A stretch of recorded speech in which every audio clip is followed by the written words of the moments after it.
नमस्कार। मेरा नाम है गौरव पाल। आप देख रहे हैं गौरव का चश्मा। उत्तर प्रदेश की सियासत का एक बड़ा वोट बैंक मुस्लिम वोट बैंक, जो उत्तर प्रदेश की सियासत का केंद्र बिंदु है।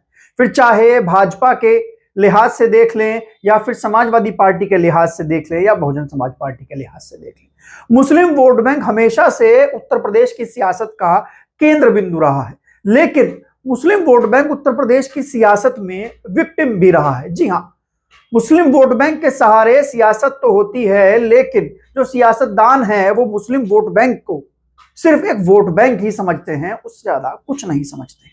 जी हाँ, खासकर समाजवादी पार्टी। लेकिन इस बार एक बड़ा बदलाव उत्तर प्रदेश की मुस्लिम सियासत में दिख रहा है।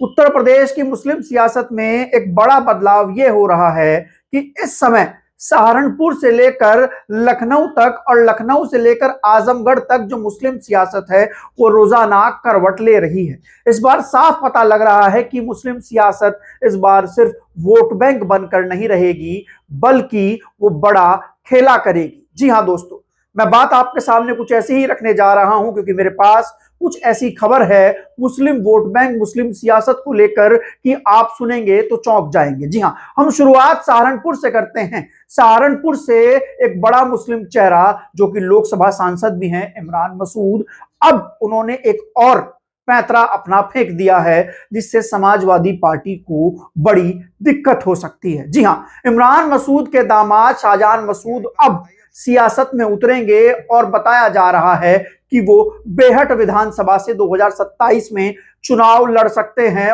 और कांग्रेस के टिकट पर लड़ सकते हैं। इस समय मैं आपको बता दूं कि बेहट विधानसभा से समाजवादी पार्टी के उमर अली खां विधायक हैं।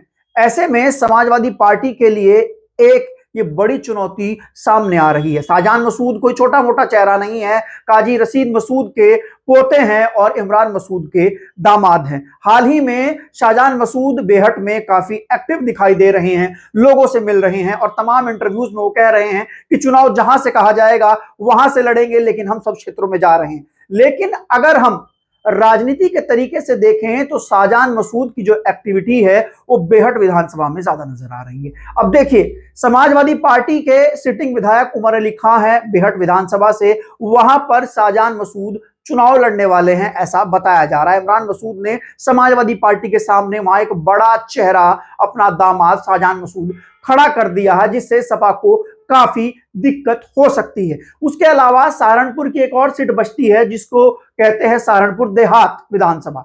सहारनपुर देहात विधानसभा से इस समय आशू मलिक समाजवादी पार्टी के विधायक हैं। यहां पर भी इमरान मसूद ने अपने एक साथी जो वहां से एमएलसी हैं उनको चुनाव लड़ने के लिए दावा ठुकवाया हुआ है और कहते हैं इमरान मसूद कि वो सहारनपुर की सभी सीटों पर चुनाव लड़ेंगे, खासकर सहारनपुर देहात और बेहट पर। यहां पर बहुजन समाज पार्टी ने भी अपना एक बड़ा दावा ठोका हुआ है, जिस व्यक्ति का नाम है फिरोज आफ्ताब। फिरोज आफ्ताब बहुजन समाज पार्टी में ज्वाइन हुए, समाजवादी पार्टी छोड़कर आए, बड़ा चेहरा सहारनपुर की मुस्लिम सियासत का, और इस समय वो सहारनपुर देहात विधानसभा में खूब सक्रिय और एक्टिव नजर आ रहे हैं। हालांकि कंफर्म नहीं है वो टिकट कहां से उनको मिलेगा, चुनाव वो कहां से लड़ेंगे। सहारनपुर देहात से भी लड़ सकते हैं, बेहट से भी लड़ सकते हैं, लेकिन ज्यादा चांसेस जो हैं वो सहारनपुर देहात से बताए जा रहे हैं। अब सहारनपुर देहात से आशू मलिक के सामने फिरोज आफ्ताब, जो कि एक गाढ़ा चेहरा है, वो बड़ी चुनौती बनकर सामने आ रहे हैं। अब देखिए, दो सीटें थी सहारनपुर में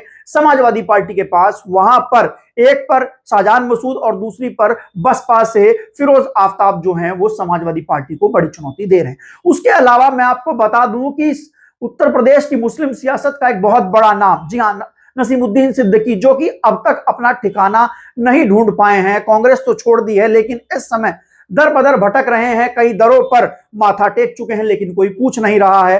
नसीमुद्दीन सिद्दीकी कोशिश तो कर रहे थे बसपा में वापसी करने की, लेकिन बसपा में वापसी करने का कोई स्कोप नजर नहीं आ रहा है, क्योंकि जिस तरीके के कृत्य नसीमुद्दीन सिद्दीकी के थे, नसीमुद्दीन सिद्दीकी की बात करने को बहन जी के सामने कोई तैयार नहीं हो रहा है। जी हाँ, नसीमुद्दीन सिद्दीकी अप्रोच तो पूरी लगा रहे हैं, जैक तो पूरी लगा रहे हैं, लेकिन बसपा सुप्रीमो मायावती के सामने सिफारिश करे तो करे कौन। जाहिर सी बात है कि नसीमुद्दीन सिद्दीकी ने जो कृत्य किया है उसको लेकर किसी की हिम्मत नहीं हो रही है। यही वो कारण है कि इस समय नसीमुद्दीन सिद्दीकी किसी भी पार्टी की टॉप लीडरशिप के संपर्क में नहीं है। उसके अलावा बात की जाए, एक सुगबुगाहट यह है कि नसीमुद्दीन सिद्दीकी समाजवादी पार्टी में जा सकते हैं, समाजवादी पार्टी का दामन थाम सकते हैं अगर सपा में वो फिट हो तो। लेकिन बड़ा सवाल यह है कि सपा में पहले से ही कई मुस्लिम चेहरे हैं और ऐसे में नसीमुद्दीन सिद्दीकी का सपा में जाना वैसा ही है जैसा उनका कांग्रेस में जाना था। कांग्रेस में भी नसीमुद्दीन सिद्दीकी को क्या मिला सब लोग जानते हैं। आखिरकार नसीमुद्दीन सिद्दीकी पार्टी छोड़कर ही आ गए। कुछ लोगों का यह भी दावा है कि नसीमुद्दीन सिद्दीकी जो है वो एआईएम एमआईएम के साथ जा सकते हैं, क्योंकि एआईएम एमआईएम उत्तर प्रदेश में एक गठबंधन कर सकती है। कुछ लोग इस गठबंधन की चर्चा बहुजन समाज पार्टी के साथ कर रहे हैं, नहीं तो फिर कुछ लोग जो हैं वो कह रहे हैं कि एआईएम एमआईएम असदुद्दीन ओवैसी, चंद्रशेखर आजाद, स्वामी प्रसाद मौर्य बिहार की तरह यहां पर भी एक तीसरा मोर्चा बनाएंगे जिसमें नसीमुद्दीन सिद्दीकी फिट हो सकते हैं। कुछ लोगों का दावा यह था कि नसीमुद्दीन सिद्दीकी जो है वो आजाद समाज पार्टी में जा सकते हैं, लेकिन आजाद समाज पार्टी में भी जाने को लेकर नसीमुद्दीन सिद्दीकी ने मना कर दिया है। अब देखना यह है कि नसीमुद्दीन सिद्दीकी बेचारे कहां जाएंगे। सियासत में तो इस समय दगे कारतूस साबित हो रहे हैं, क्या समाजवादी पार्टी में जाएंगे या फिर ओवैसी के साथ जो तीसरा मोर्चा बनेगा उसमें जाएंगे। अब बात करते हैं असदुद्दीन ओवैसी की। असदुद्दीन ओवैसी के पार्टी के जो प्रदेश अध्यक्ष हैं उत्तर प्रदेश के, शौकत अली, वो इस समय उत्तर प्रदेश में एक्टिव हैं, उत्तर प्रदेश में काम कर रहे हैं और उत्तर प्रदेश की सियासत में जो मुस्लिम लीडरशिप है उसको डेवलप करने की बात कह रहे हैं। वो बार बार बीएसपी से गठबंधन करने की बात पर जोर दे रहे हैं, लेकिन बड़ा सवाल यह है कि क्या बसपा के साथ एआईएम एमआईएम का गठबंधन होगा, क्योंकि क्या एआईएम एमआईएम उस तरीके से बीएसपी को मुस्लिम वोट बैंक ट्रांसफर करवा सकती है। ये अपने आप में सोचने की बात है। लेकिन अगर इतिहास को देखा जाए, एआईएम एमआईएम के हाल ही इतिहास को, तो बिहार के बाद महाराष्ट्र में दोनों जगह मुस्लिम बहुल क्षेत्रों में एआईएम एमआईएम ने बहुत अच्छा प्रदर्शन किया है। कांग्रेस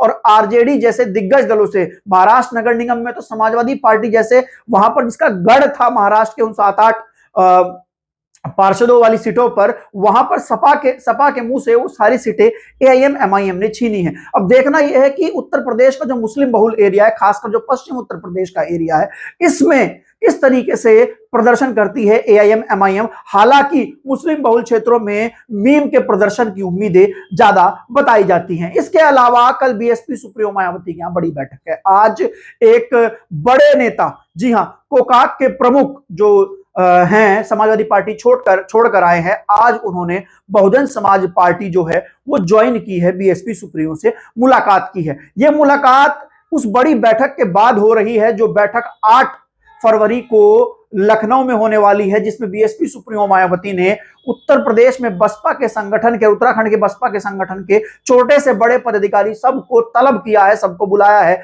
यानी बहन जी कल कोई बड़ा मैसेज जो है वो लखनऊ में देने वाली है। अब देखना यह है कि बहन जी उत्तर प्रदेश की सियासत में क्या करती हैं। बहन जी इस समय उत्तर प्रदेश की सियासत में मुस्लिम वोट बैंक पर खासा नजर रखी हुई हैं।